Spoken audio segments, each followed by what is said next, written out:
नोकरी असो वा लग्न, चष्म्याची अडचण आता होऊ देऊ नका. नंदादीप नेत्रालयात या आणि तुमच्या चष्म्यापासून मिळवा कायमची मुक्ती. कारण आता चष्मा घालवण्याची लासिक शस्त्रक्रिया फक्त 32,999 रुपयात. शिवाय 5,000 रुपयांपर्यंतचे लासिक स्क्रीनिंग अगदी मोफत. ऑफर मर्यादित कालावधीसाठी. तर वाट कसली बघताय, आजच कॉल करा 92-2000-1000. नंदादीप नेत्रालय, न्यू शाहूपुरी, कोल्हापूर. दृष्टी म्हणजे नंदादीप.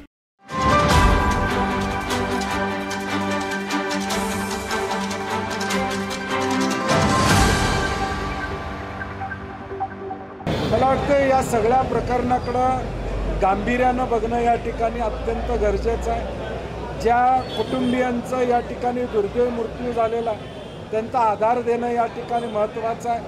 आता पाहणी, फोटो सेशन यामधून नेमकं काय मिळणार आहे हे आम्हाला कळत नाही.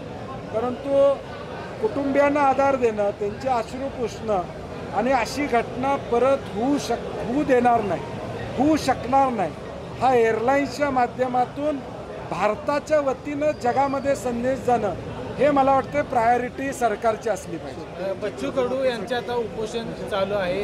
कर्जमाफी संदर्भात देवेंद्र फडणवीस यांनी समिती नेमलेली आहे. काय वाटतंय, सरकार कर्ज माफ करेल शेतकऱ्यांचे?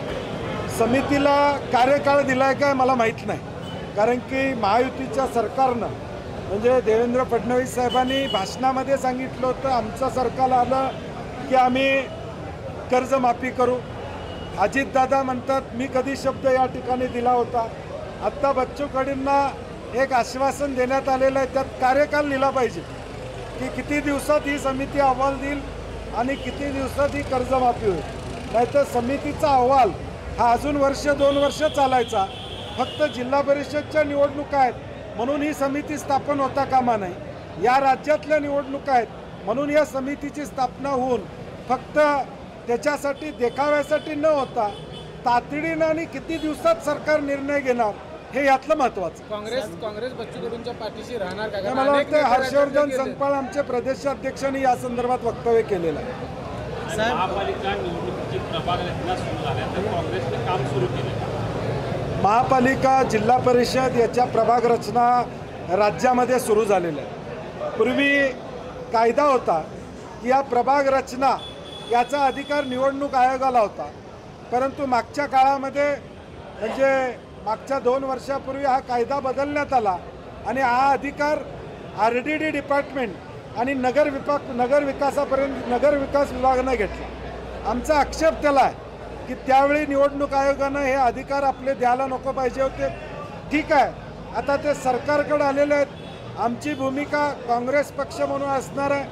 प्रभाग रचनेवर काँग्रेस पक्ष, महाविकास आघाडी म्हणून आमचं बारकाईनं लक्ष या ठिकाणी असणार आहे.